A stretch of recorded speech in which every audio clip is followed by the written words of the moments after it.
Hello বন্ধুরা, কেমন আছো তোমরা সবাই? আশা করি ভালো আছো। নতুন একটি ভিডিওতে তোমাদেরকে স্বাগতম জানাচ্ছি।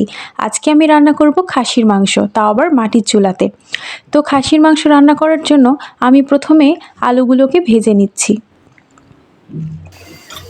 আলুগুলোকে আমি লাল লাল করে ভেজে নিয়েছি, এবার আমি তুলে নিচ্ছি।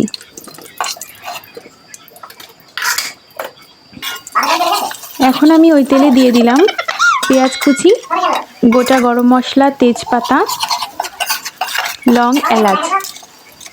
পেঁয়াজটাকে আমি হালকা বাদামি করে ভেজে নিব।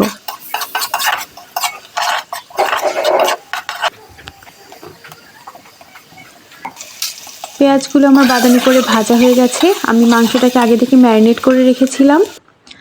মাংসগুলো এবার আমি দিয়ে দিচ্ছি। নাড়াচাড়া করে কিছুক্ষণ কষিয়ে নিব।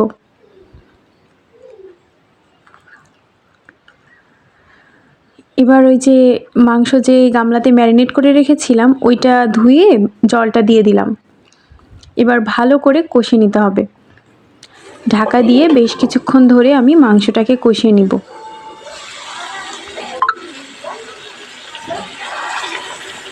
খাসির মাংস রান্না করার সময় গরম জল দিয়ে যদি কষানো যায়, অল্প অল্প করে গরম জল দিতে হবে আর একটু একটু করে কষাতে হবে, তাহলে খুব তাড়াতাড়ি মাংসটা সিদ্ধ হয়ে যায়। তাছাড়া এর ভিতরে যদি একটু পেঁপে কেটে দিয়ে দেওয়া হয় তাহলেও মাংসটা খুব তাড়াতাড়ি সিদ্ধ হয়ে যায়।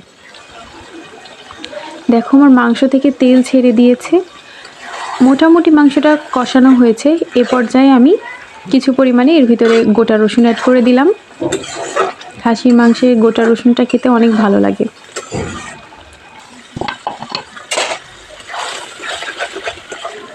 মাংসটা মোটামুটি কষানো হয়ে গেছে দেখো, কারণ মাংস থেকে ভালো মতো তেল ছেড়ে দিয়েছে।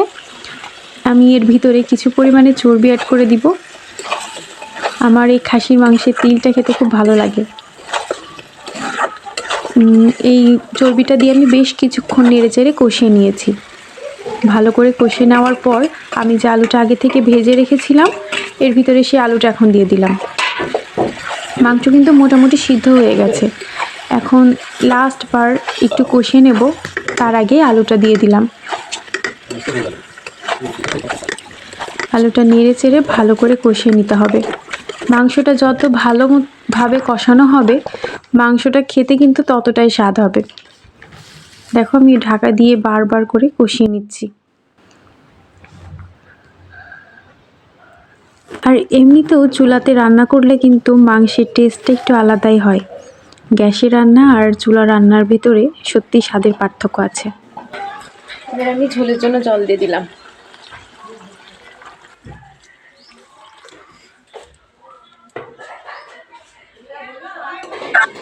আমি খুব বেশি পরিমাণে ঝোল দিইনি এখানে, কারণ আমার মাংসটা আগে থেকেই সিদ্ধ ছিল।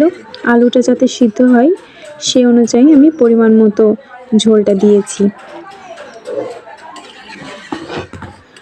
এবার আমি বেশ কিছুক্ষণ ঢেকে দিব।